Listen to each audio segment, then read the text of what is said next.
সোমবার রাত থেকেই রাজধানী জুড়ে শুরু হয়েছে হালকা থেকে মাঝারি বৃষ্টি। সকাল গড়িয়ে রাত নেমে এলেও সেই ধারা এখনও চলমান।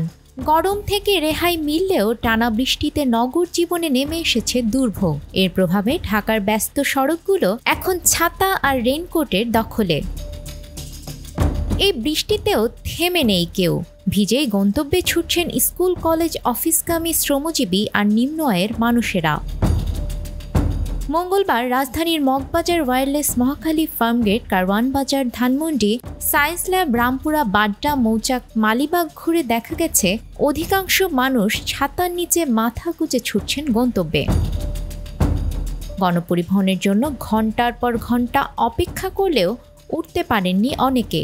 অনেকের হাতে ছাতা না থাকলেও কারো মাথায় পলিথিন, কেউ আবার ভিজে গা নিয়ে, কেউ বা গায়ে পলিথিন জড়িয়ে ছুটছেন গন্তব্যে। রাজধানীর অনেক সড়ক তলিয়ে গেছে পানির নিচে, আর তার বুক চিরেই ছুটে চলছে যানবাহন। বৃষ্টিতে মনে করেন বাজারে যা মাল কম পাইছি, রাস্তায়ও বেচাকেনি কম।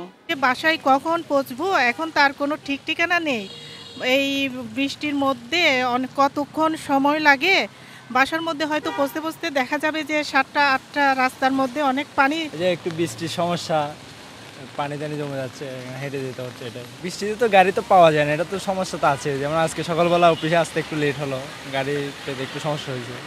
বান্ডেল থাকলে প্রতি সেনমানিতে টাকা বাঁচবে। বিকাশ সেনমানি বান্ডেল কিনে জিতুন প্রতি লেনদেনে। রিকশা চালকরা বলছেন এমন দিনে খরচের তুলনায় আয় কম হয়, তবুও জীবিকার তাগিদে বৃষ্টি মাথায় করেই যাত্রীদের পৌঁছে দেন গন্তব্যে। গাড়ি ব্রেক ধরলে ঠিক মতো ব্রেক ধরে না, যাত্রী আসে না, 600-700 এরকম আয় হচ্ছে। আগে হয়তো 1200-1300-1500। আগামী প্রায় 7 দিন এই বৃষ্টিপাতের প্রবণতা আরও বাড়বে বলে জানিয়েছে আবহাওয়া অফিস।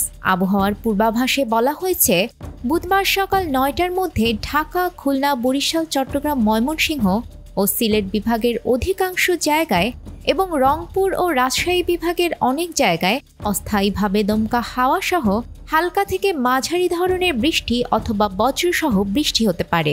সেই সঙ্গে ঢাকা, খুলনা, বরিশাল ও চট্টগ্রাম বিভাগের কোথাও কোথাও মাঝারি ধরনের ভারী থেকে অতি ভারী বর্ষণ হতে পারে।